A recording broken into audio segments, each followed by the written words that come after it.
Good morning. Today is the day for our trash pickup on the street. And I looked inside just to make sure, because sometimes I'm a little eager and they haven't emptied it yet. But sure enough, it's empty now. And it made me grateful, right? Thank you for picking up my trash. I live in a country where trash pickup is pretty regular, and therefore my life is a lot less complicated because somebody does the work of trash pickup. In my yard, I've got a grape vine that grows every year, and it's full and lush this year.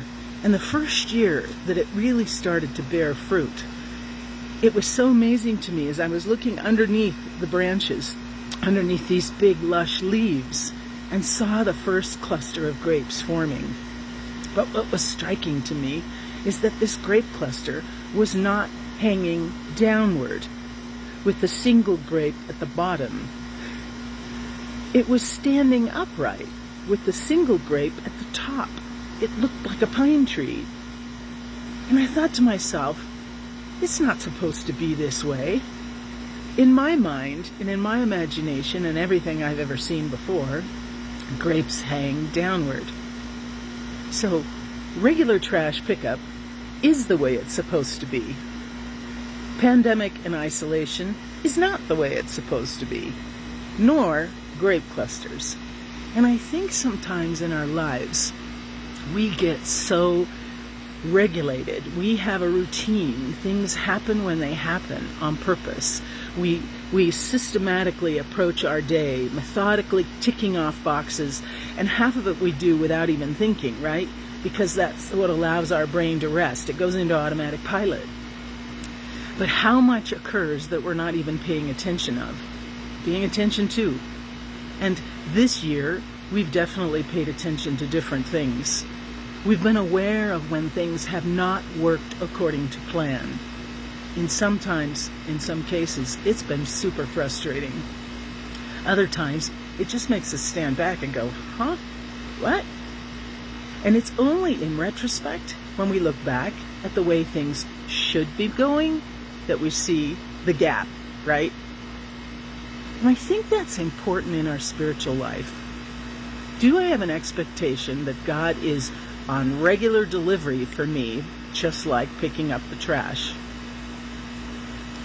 Does God have a role in my life where I have certain demands of God, certain expectations that need to be on system, routine, regular? Because we know for a fact, if we look at creation, that there is a routine, but it's not always predictable. That's the key for us. God is present, but not always predictable. So what happens in that unpredictability? We can get anxious, we can get nervous, or we can take a deep breath and know that the divine has you in God's care. All will be well. Even when things are not working according to schedule, when people are not responding in the way they should be responding, when your own life is not following the pattern and trajectory that you really expected it to follow, let go. Pray to God for the help to let go. If I can't let go on my own, dear God, help me let go, because I know that I need to. Take a deep breath. Surrender the control, of which you have none, right? And see if there's something mysteriously wonderful happening at the heart of this unpredictability. What can I learn from that? Is it a lesson that I should take forward into the day and into the week? Most likely, the answer is yes.